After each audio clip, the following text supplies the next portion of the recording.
नमस्कार, आप देख रहे हैं कैपिटल न्यूज। मैं हूं प्रफुल्ल गिरी।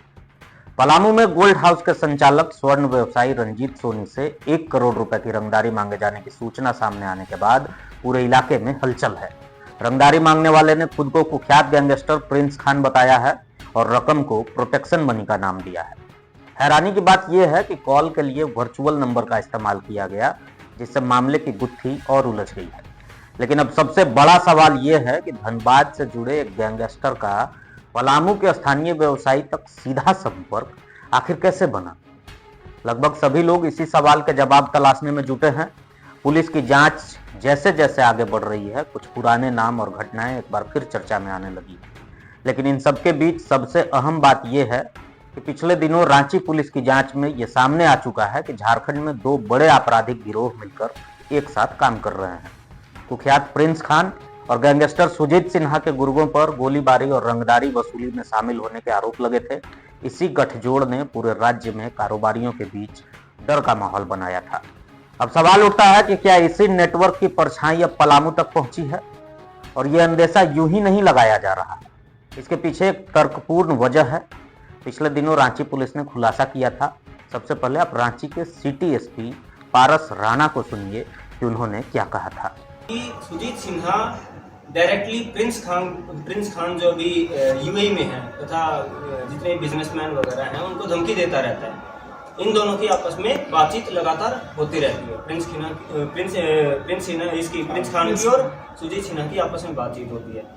दूसरे तथ्य इसमें सामने आया है कि प्रिंस खान पाकिस्तान के थ्रू, पाकिस्तान से बॉर्डर क्रॉस करवा के पंजाब से ड्रोन के थ्रू एयर ड्रॉप करवाता था वेपन्स, और उन वेपन्स की डिलीवरी जो है सुजीत सिन्हा रिसीव करके रांची में उन वेपन्स की एंट्री करवाता था। जिसमें कुछ सप्ताह ये भी इन्वेस्टिगेशन में सामने आया कि कुछ वीक्स पहले लगभग 20-21 पिस्टल की जो डिलीवरी हुई है, उसी रूट से पिस्टल्स की डिलीवरी हुई है। और धमकी के माध्यम से जो पैसा लेवी के रूप में जो वसूला गया था, उस पैसे का इस्तेमाल दोबारा से वेपन्स खरीदने में किया जाने की हमारे पास इंफॉर्मेशन है, तथा वो पैसा दोबारा जा रहा है प्रिंस खान के पास जो अभी यूएई में है। तो डायरेक्टली इनडायरेक्टली इनका रिलेशन टेरर फाइनेंसिंग और इनकी एक्टिविटीज जो है टेरर फाइनेंसिंग और टेरर फंडिंग से भी रिलेटेड है।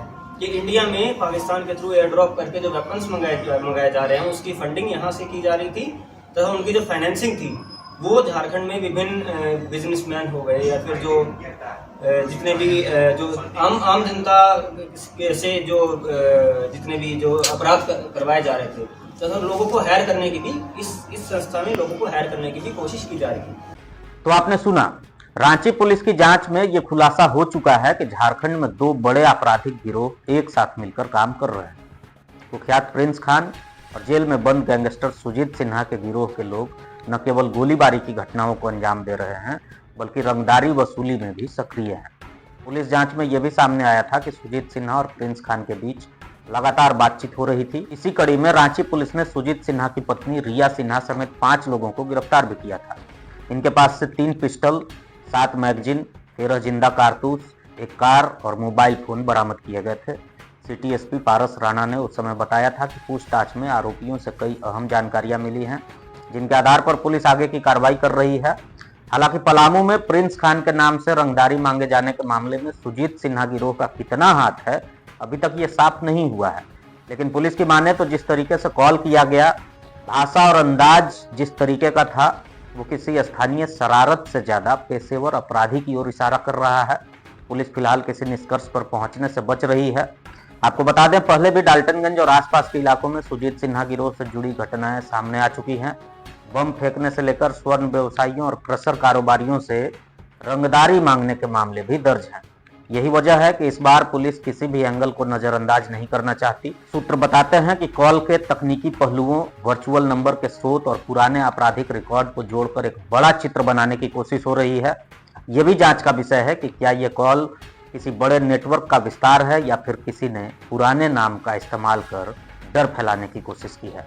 फिलहाल मामले में सस्पेंस बरकरार है।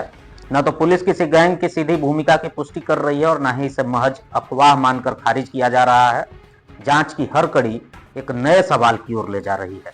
आने वाले दिनों में ही साफ हो पाएगा कि यह रंगदारी कॉल एक अकेली धमकी थी या फिर पलामू में किसी बड़ी आपराधिक साजिश की दस्तक।